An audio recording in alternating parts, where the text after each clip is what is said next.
caught this article. He says, if it were up to me, studying the events which led to the Enlightenment should be compulsory learning for Islamic religious figures, students of knowledge, imams, scholars, etc. Muslim pedagogues should learn from Christian errors which drove many to despise religion. An Islamic institution should also quiz them on it and make them think about what practical measures should be taken to ensure the safeguarding of the reputation and credibility of the Islamic scholarly establishment in order to prevent Islam from undergoing its own enlightenment period. Deism derived its strength from perceived and or actual immorality of the church. Disgraceful Christian representation of religion played a vital role in facilitating the emergence of the Enlightenment, which planted the seeds for the eventual spread of secularism and all its accompanying ills. Representatives of Islam are duty-bound to not only abstain from being immoral, but also ensure that they are not perceived as such, for their reputation has a substantial impact on the feeble iman, that's faith, of tens of millions around the world. I fear that if the perceived immorality of many shuyukh, putting aside whether it's warranted or not, continues to cultivate, then Muslims, similar to many Christians, will grow antipathetic to religion. Most Western Christians today ignorantly think that Western democracies should be indebted to Christianity for supposedly reshaping the political and religious thinking of their ancestors. On the contrary, it was deism and other ideological revulsions of religion, particularly mainstream Christianity, to which modern Western nations should be indebted. It was the tyranny and backwardness of the church from which people flocked from, not to. Unlike Christians, Muslims are not haunted by such a horrid and disappointing history. Yes, Muslims today shouldn't exaggerate their past glories, but comparing past Islamic empires with their Christian counterparts is a false equivalency. Moreover, Allah has not burdened Muslims with a religion riddled with intellectual obstacles similar to the Trinity, divine incarnation, incoherent doctrines of scriptural inspiration, etc. Muslims today are already in a much better place without having done anything. Nevertheless, it's possible to throw all this down the gutter if we are not too careful. So, a couple things I wanted to respond to there. And first, I understand why many Muslims struggle with making distinctions, just as many Christians struggle to make distinctions, for example, between Sunnis and Shia, between the various groups amongst the Sunnis. There's all sorts of different groups amongst the Sunnis. And most Christians have no idea what the reasons for those things are, what the backgrounds of those things are. I get it. And so it goes both directions. And so it is very, very common for me to be held accountable by Muslims for activities and actions of the papacy and of the Roman Catholic Church in the medieval period. I would personally date the rise of Roman Catholicism. I would say that the church in 1215 that dogmatically defined transubstantiation would be a thoroughly clear example of Roman Catholicism. That doesn't mean that there has not been doctrinal development since then. There has, especially in Mariolatry.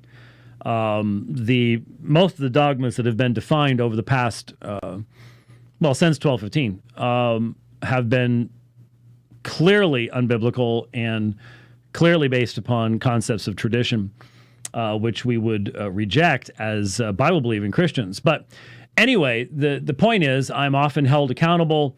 Your average Muslim from a non-Western country is just going to function with the idea that the Pope represents everybody. And I fully understand why many of those Muslims, they've never had a conversation with a Christian. And even if they come to a Western country, there's not a whole lot of Christians that are going to give them a really solid explanation of what completely distinguishes the papal system from a biblical system. There is truth, obviously, in the idea that there were aspects of Christian religion, both Roman Catholic and Protestant, against which Enlightenment intellectuals rebelled. But this is where a couple things come into play. The papacy and sacralism, as well as the large difference that exists between us, between Muslims and Christians, when it comes to anthropology and our understanding of how man deals with divine truth.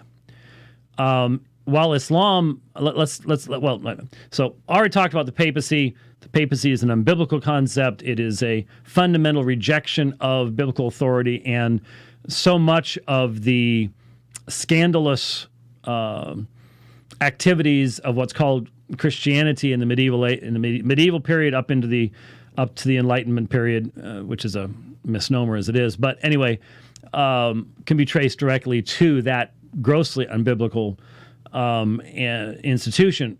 Related to that is the concept of sacralism. Sacralism is earlier. It is the state church. It is the intertwining of government and church, so that at sometimes the government, in essence, uses the church to its ends, and then other times vice versa, and frequently it's somewhat of an incestuous relationship.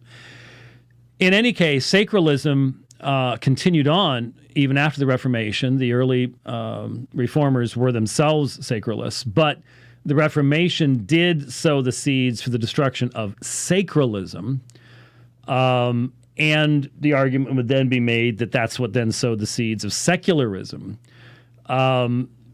There's a bit of a leap there, but I understand the argumentation, even though I don't think it would have been inevitable to go the direction that it did. But that takes us really to the issue of anthropology and the doctrine of sin. While Islam has a doctrine of sin, it does not have a doctrine of depravity. Any person is able to repent. Well, unless it's been written for them that they won't. That's a whole other issue. The even amongst those Muslims who would say that Allah decrees that this person is going to go into the fire and that there's nothing they can do about it, that's different than the idea that there is a utter corruption of nature. There's almost no evidence of a meaningful understanding of a relationship to Adam on the basis of nature, on the basis of the fall. The idea of being blinded and incapable of doing what is right before God in the doctrine of total depravity, it's just not there in that way. And so when we look at history and we look at how man has behaved in history, we look in different ways. And so the Muslim is tending to look at, well, if you all just had better arguments, if you had a better representation of your religion, whatever else it might be. And we're like, no, actually, there was plenty of light, and men hate the light, and they run from the light. And when they run from the light, God judges their culture. That kind of we just look at the world in a very, very, very, very, very different way. And of course, I'm speaking as a Reformed Christian here. There are lots of non-Reformed Christians who likewise, I think, have a much less than biblical understanding of these particular things. And so when you look at the first part of this assertion, if you have a culture that is under the wrath of God, and this is important because of the fact that we do have to recognize that in Western cultures as a whole, we're looking at a situation where in China, Christians and Uyghur Muslims are both ending up in concentration camps. And China doesn't care which one you are. You have a commitment that violates their demand of total commitment to the state. The state wants to be the ultimate authority. And the Uyghur Muslim can't do that, and the Christian can't do that. But for very different reasons and for very different claims. But since we're all facing this, then, like right now, for example, in our own country or in Canada or in the UK, wherever else it might be, the utilization of the educational system to promote rabidly anti-Christian concepts of marriage and sexuality, which both Muslims and Christians object to. Force us into a dialogue as to how we can work together in surviving this secular onslaught. The problem is almost nobody on our side and almost nobody on their side has given any thought to this particular theological aspect of why we so often talk right past each other. And so I think it's vitally important to consider these things and to recognize those aspects of things. Now, of course, Bassam also says that Allah has not burdened Muslims with a religion riddled with intellectual obstacles similar to the Trinity. Well, just did a debate with a Muslim, Yusuf Ismail, in South Africa about the eternality of the Quran, where the Quran is uncreated. I'm seeing a lot of Sunni Muslims just going, doesn't really matter. I mean, you had the first Muslim Inquisition was over this very issue, but now that doesn't really matter. I think it's rather important, and I can see how ignorance of the Trinity is an obstacle, but not the Trinity itself.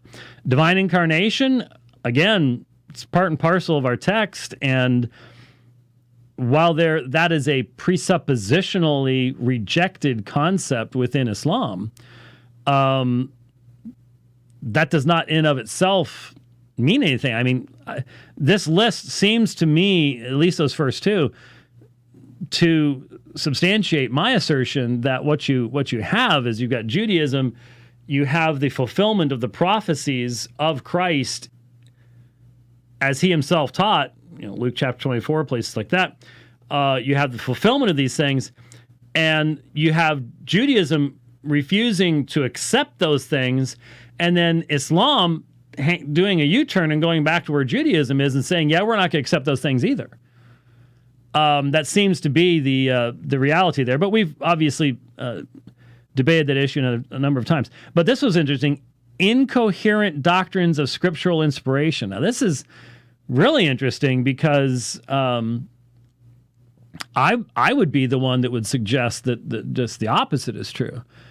I think that and this is interesting because this is what's developing amongst Muslim academics in the West, is a desire to examine the text of the Quran in its historical context and to abandon the concept of Muhammad basically being a dictation machine.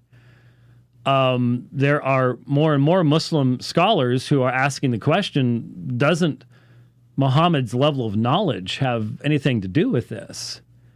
And in fact, in the debate with Yusuf Ismail, he quoted a Muslim scholar who said the Quran, I'm going to have to listen to it.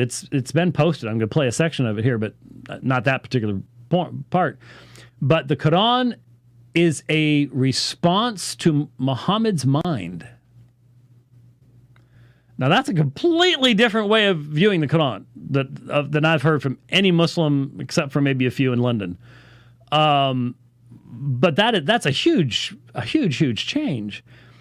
And I don't know a lot of Muslims who understand a fully biblical and reformed understanding of inspiration and how deep it is. I've seen a lot of misunderstandings of it. But incoherent doctrines of scriptural inspiration. Is he saying we have differing views amongst people who call themselves Christians? Well, yeah, that's a given. There's a whole lot of that. But as far as historically or biblically, the idea that men spoke from God as they were carried along by the Holy Spirit, God isn't big enough to give us his exact word, yet to do so in the language of mankind, I'm not sure how that's incoherent. So there would be a lot of things there. But it is really interesting to me to read Bassam and to see how many times he's responding to the same concerns about what's happening in Western culture. But then we go different directions because we have to. We can't pretend that, we see the same dangers, but we respond to them in different ways as we as we must do so.